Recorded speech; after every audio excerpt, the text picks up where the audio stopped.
В эфире новости экономики на Якутия-24, в студии Нюргуяна Иванова.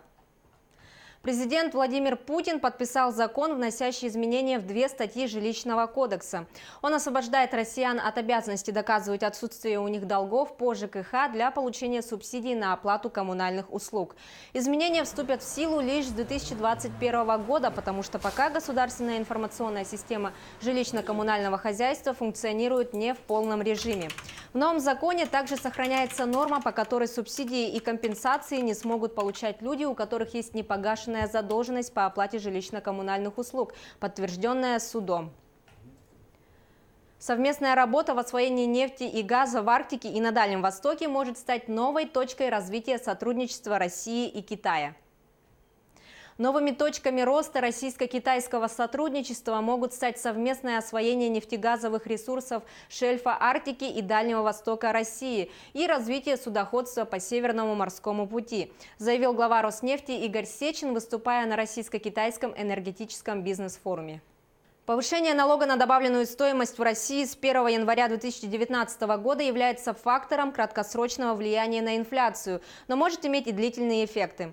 Об этом заявила глава Центробанка России Эльвира Набиуллина. Основная ставка НДС в России с 1 января следующего года вырастет с нынешних 18% до 20%. Основное влияние роста НДС, по мнению регулятора, придется на первые месяцы 2019 года.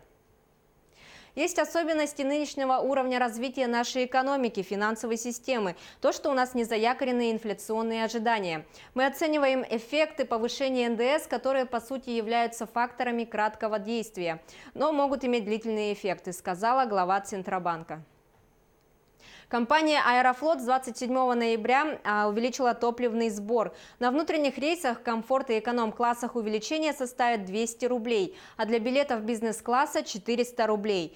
В частности, сборы на полет эконом-классом повышены с 2065 рублей до 2265 рублей. При этом топливные сборы на рейсы из Москвы в Якутск выросли до 3765 рублей с 3565 рублей. На рейсах между Москвой и пунктами Дальнего Востока и Магаданом сбор по-прежнему взиматься не будет. Доходы населения России будут расти в среднем на 2,4% в предстоящие 18 лет. Такие данные следуют из прогноза социально-экономического развития России до 2036 года. По оценке Минэкономразвития, рост реальных располагаемых денежных доходов населения будет постепенно ускоряться.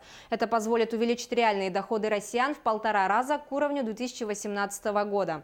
Под реальными располагаемыми доходами понимаются деньги, которые остаются после уплаты всех обязательных платежей. Это налоги, проценты по кредитам и так далее, и за вычетом инфляции. Минэнерго России утвердила инвестиционную программу теплоэнергосервиса на 2019-2023 годы. На ее реализацию направят более 2 миллиардов рублей. Инвестиционная программа дочернего предприятия «Якутскэнерго» в следующем году предусматривает строительство новой котельной, тепловых сетей и их введение в эксплуатацию в селе Аймекон, а также строительство сетей тепловодоснабжения в селе Тумат Устьянского района Якутии. Кроме того, по концессионным соглашениям будут выполнены обязательства по реконструкции и строительству объектов в Балданском районе и городе Ленске. Продолжено строительство канализационных очистных сооружений в поселке Чернышевский Мирнинского района республики. Все проекты компания намерена выполнить в установленные сроки, заявила заместитель генерального директора по экономике и финансам Теплоэнергосервис Гульчачак Мазжерина.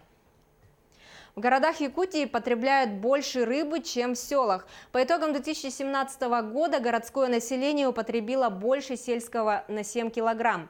По статистике, на одного городского жителя приходится 23 килограмма рыбы в год, а на жителя села 16 килограмм рыбы в год.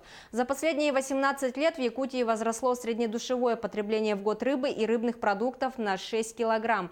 При этом в 2000 году городское и сельское население потребляло равное количество рыбы – 15-16 килограмм на одного человека в год. На этом у меня все. Оставайтесь в курсе экономических событий на Якутия-24.